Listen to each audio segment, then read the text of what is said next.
Allez, c'est parti, bonjour, je suis Fred et voici le générique.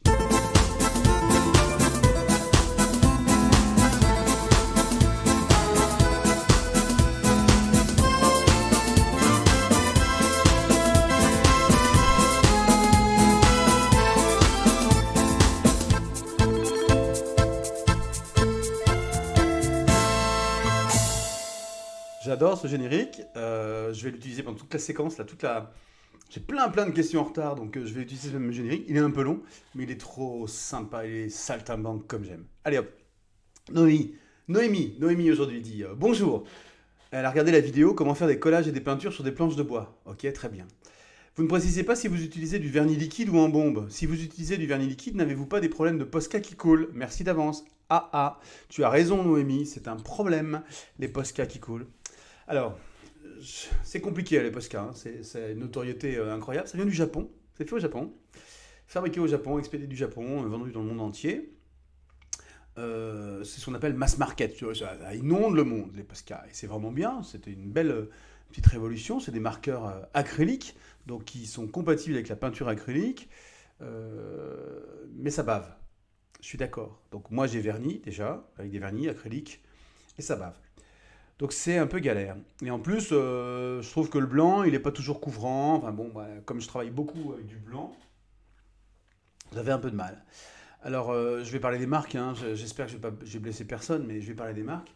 Après, j'ai essayé les marqueurs Liquitex, qui sont super bien, mais comme ils respectent, mais on en reparlera d'ailleurs, hein, ils respectent les caractéristiques des pigments qui sont utilisés, donc transparence, opacité, etc., pour être vraiment raccord avec la peinture.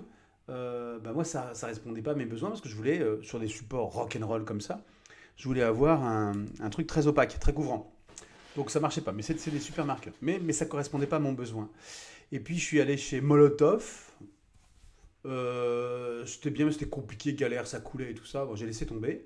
Mais c'est qualitatif ce qu'il y a dedans, mais c'est trop complexe. Ça va pas. Ça va pas du tout avec le fait qu'un marqueur, ça doit être un truc hyper facile avec ce qu'on a, un parcours client ou tu vois, un truc sans couture, vachement facile à utiliser. J'ai laissé tomber.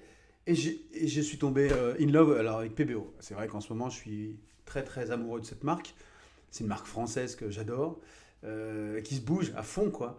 Et là, les marqueurs, acryliques marqueurs de PBO, bah, ils ont tout ce qu'il faut et ils baffent pas quand tu les vernis avec un pinceau.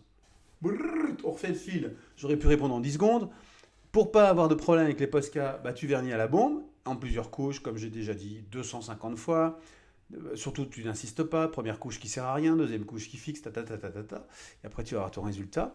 Et dans ce cas-là, ça ne coulera pas. Mais si tu le fais au pinceau, au spalter, eh ben, ça bave. Et si tu veux pas que ça bave, bah, tu fais comme moi, tu bascules sur PBO, acrylic marker. C'est une tuerie. Voilà, donc c'est une vidéo qui fait un peu la pub des marques. C'est un peu compliqué, mais... Et comme quand on parle de Posca, on parle un peu de marque. Posca pour les marqueurs acryliques, c'est un peu comme Frigidaire pour un réfrigérateur, tu vois, c'est une marque... Mais il y a mieux que Posca, quoi. Bon, voilà, c'est toujours les précurseurs, ils se font toujours doubler après un jour ou l'autre. Je vais me faire tirer les oreilles. Je vous souhaite une bonne fin de quelque chose, de journée, de semaine, de week-end, de machin. À très bientôt. Petit jingle que j'adore, grand jingle que j'adore. Salut! Il y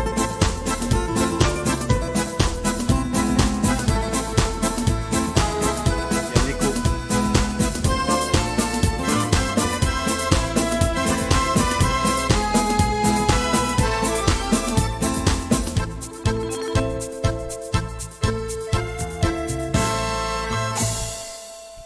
Salut!